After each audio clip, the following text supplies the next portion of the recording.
Cardiff जे ground ते खेॾियल match में क़ौमी टीम जे कप्तान सरफराज़ अहमद टॉस खटे अॻ में श्रीलंका खे खेॾण जी दावत ॾिनी। श्रीलंका जी टीम 49 ॾहाई 2 ओवरनि में 236 रन्सुनि ते ऑल आउट थी वई। श्रीलंकन टीम बैटिंग जी शुरूआत कई त 26 जे मजमूई स्कोर ते जुनैद खान ओपनर गुनाथे लाका खे आउट कयो। आइलैंडर्स जी ॿी विकेट कुशाल मेंडिस जी सूरत में किरी, जेको 52 जे मजमूई स्कोर ते हसन अली हथां बोल्ड थी वियो। उन 27 रन्सुनि जी इनिंग खेॾी। मेंडिस जे आउट थियण खां पोइ पाकिस्तान तरफ़ां डेब्यू मैच खेॾंदड़ नौजवान ऑलराउंडर फ़हीम अशरफ चंदीमल खे बोल्ड करे न रुगो कैरियर जी पहिरीं विकेट हासिल कई, पर श्रीलंकन टीम लाइ ॾुखियाईं बि वधाए छॾियूं। टई रांदीगर वापसि पवेलियन वञण बैदि ओपनर डिकविला ऐं कप्तान मैथ्यूज़ ज़िम्मेवारी सां बैटिंग करे टीम जो स्कोर अॻिते वधायो। डिकविला 3 चौकनि जी मदद सां 52 बालनि ते 50 हंयो। ॿिन्ही रांदीगरनि 5 विकेट ते 78 रन्सुनि जी भाईवारी कई, पर 161 जे मजमूई स्कोर ते मोहम्मद आमिर मैथ्यूज़ खे बोल्ड करे छॾियो। श्रीलंकन टीम जे कप्तान 1 छके ऐं 2 चौकनि जी मदद सां 39 रन्सूं ठाहियूं। कप्तान जे आउट थियण खां पोइ डिसिल्वा 1, डिकविला 73 ऐं तिशारा परेरा 1 रन्स ठाहे हिक ॿिए पुठियां आउट थींदा विया। श्रीलंका तरफ़ां गुनार्थने ऐं लखमल पाकिस्तानी बालरनि आॾो थोरी मज़ाहिमत ॾेखारे स्कोर अॻिते वधायो। लखमल 26 रन्सूं ठाहे हसन अली हथां बोल्ड थियो, जॾहिं त गुनार्थने बि 27 रन्सूं ठाहिण बैदि हसन अली जो ई शिकार बणियो। श्रीलंका जो आख़िरी आउट थींदड़ रांदीगर परदीप हो, जेको फ़हीम अशरफ जो शिकार बणियो। ईअं आइलैंडर्स जी पूरी टीम 49 ॾहाई 2 ओवरनि में 236 रन्सूं ठाहे ऑल आउट थी वई। To the big side of the ground and very comfortable in the end. Zaman just comfortable. Pakistan तरफ़ां हसन अली ऐं जुनैद खान 3-3, जॾहिं त मोहम्मद आमिर ऐं फ़हीम अशरफ 2 विकेटूं हासिल कयूं। क़ौमी टीम श्रीलंका तरफ़ां मिलियल 237 रन्सुनि जो हदफ़ हासिल करण लाइ बैटिंग जी शुरूआत जारिहाणे अंदाज़ में कई।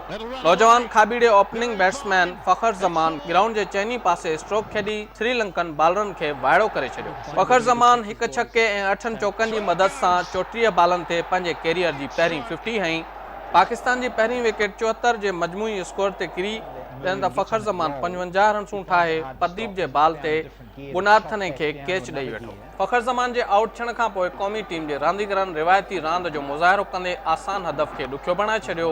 92 जे मजमूई स्कोर ते बाबर आज़म 10 रन्सूं ठाहे वापसि पवेलियन मोट कई, जंहिंखां पोइ हफ़ीज़ बि 1 रन्स ठाहे परेरा हथां आउट थी वापसि मोटियो। अज़हर अली जी 34 रन्सुनि जी इनिंग्स जी पुॼाणी लखमल कई, जंहिंखां पोइ 131 जे मजमूई स्कोर ते शोएब मलिक बि मलिंगा जो शिकार बणियो। अहमद वसीम बि को ॿूटो न ॿारियो, जंहिं 4 रन्सूं ठाहिण बैदि परदीप हथां आउट थी वापसि मोटण खे तरजीह ॾिनी। अहमद वसीम जे आउट थियण खां पोइ फ़हीम अशरफ कप्तान सरफराज़ अहमद जो साथ ॾियण आयो, पर बदकिस्मतीअ सां 15 रन्सूं ठाहिण बैदि रन आउट थी वापसि मोटियो। सरफराज़ अहमद मर्दे बहरान बणिजी श्रीलंकन टीम जे बालरनि आॾो भित बणिजी बीही रहियो, जॾहिं त मोहम्मद आमिर बि हिकु ज़िम्मेवार बैट्समैन वांगुरु रांदि खेॾी आइलैंडर्स खे बेवस बणाए छॾियो। सरफराज़ अहमद हिकु भेरो ॿीहर धोखो न ॾिनो ऐं हुन मोहम्मद आमिर सां गॾिजी न रुगो स्कोर अॻिते वधायो, पर मैच खटराए वापसि मोट कई। ॿिन्ही ॼणनि 8 विकेट ते 75 रन्सुनि जी मैच विनिंग भाईवारी कई।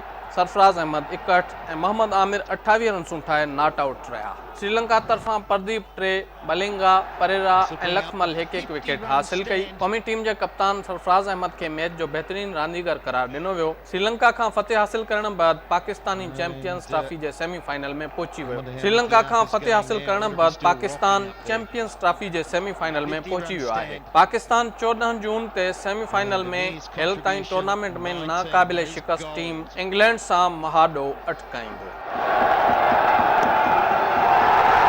Huge cheers, and there it is! Sarfraz has taken his team home. A real captain's innings here. It's not a full house by any means at Cardiff.